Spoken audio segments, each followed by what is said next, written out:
Good day guys, sa video po natin ngayon ay samahan niyo po muli ako na magbigay ng initial review sa sapatos. This time, ito po yung X-Step 2000 km 5.0. Masaya po ako at ngayon finally nakabalik po tayo sa brand ng X-Step at muli po pinagkatiwalaan nila tayo. At ito po yung sapatos ng X-Step 2000 km 5.0. Ito pong sapatos na to, gagamitin ko po ito sa pag-attend dun sa X-Step Shakeout Run na gaganapin ngayong August 1 sa Ayala, Makati. Ito pong sapatos na to, honestly, ito yung first time na magkakaroon ako ng gantong model. Pero napakarami ko nang nadinig noon pa na magandang review about dito sa X-Step 2000 km. At masasabi ko na ngayon, na-experience ko na first hand ng paggamit ng sapatos na to. Sa pangalan pa lang, 2000 km, ibig sabihin, it will last. Pero hindi naman po ibig sabihin na kaya niya talagang ma-reach yung ganong kahabang distance. Ibig sabihin talagang durable yung mga materyales na nakalagay dito sa sapatos na to. Kaya tara, tingnan natin mabuti kung ano ang meron dito sa X-Step 2000 km 5.0. Tatlong key features ang meron na pinagmamalaki ng sapatos na to. Unang-una sa lahat, yung full-length X-Step Ace na midsole niya. At ito talagang handito ang buhay ng sapatos. Pangalawa is yung wing type TPU plate niya. So ito po yung TPU plate. Wing type, ibig sabihin mas stable itong sapatos na to. At isa pa sa mahalaga, syempre, para maging durable ang sapatos, kailangan meron siyang magandang klaseng rubber outsole. At meron tong X-Step Dura na CPU-based rubber outsole. Kaya tara, isa-isahin natin yung bawat features ng sapatos na to. Itong sapatos na to, sa US size 8, EU41, tumitimbang lamang po ito ng around 228 grams. Ngayon po, yung 228 grams, talagang magaan na po ngayon yun. Ganaw na po ngayon yung labanan ng mga daily trainer na sapatos. Talagang pagaanan na rin.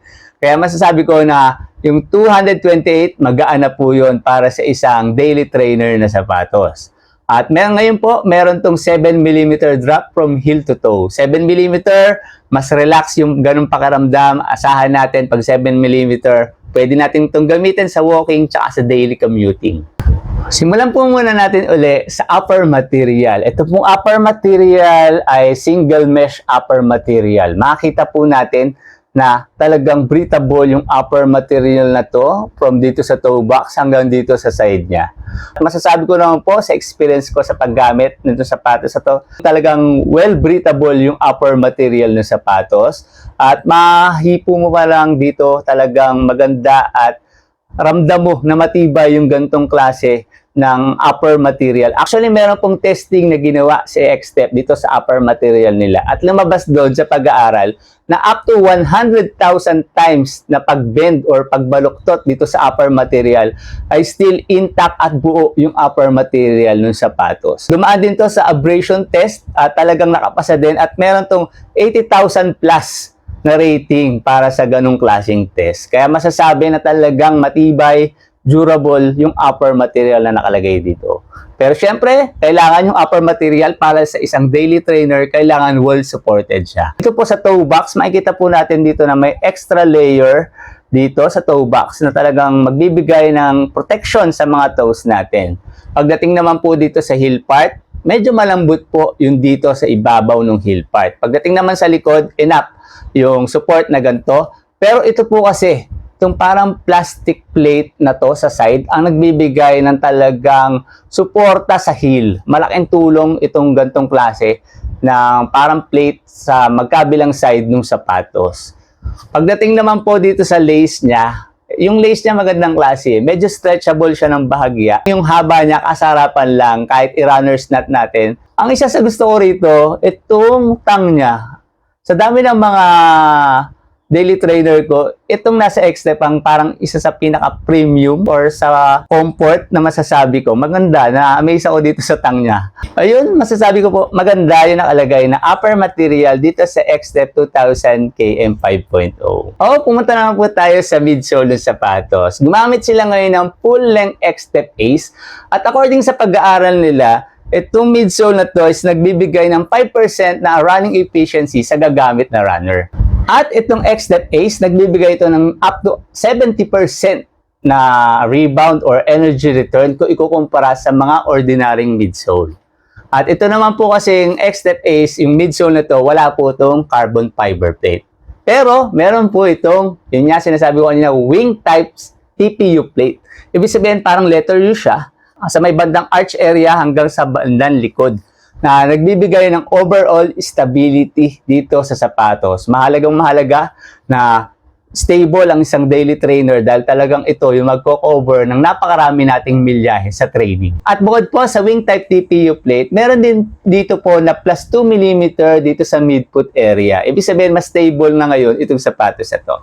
At ito pong X-Step 2000 KM 5.0. Syempre, ang batayan po sa pagiging matibay na sapatos, syempre yung rubber outsole niya. At ito pong rubber outsole, CPU-based rubber outsole po to. Tawag na dito as X-Step Dura.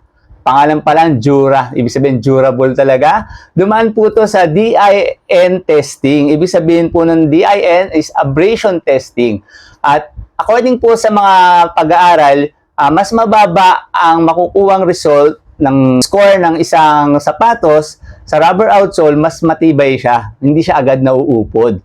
Pangkaraniwan, yung iba, mga rating is 120, while itong X-Step Dura, nag-rating to ng 18. Ibig sabihin, mas mababa, mas quality yung nakalagay na rating ng rubber outsole dito sa X-Step 2000 KM 5.0.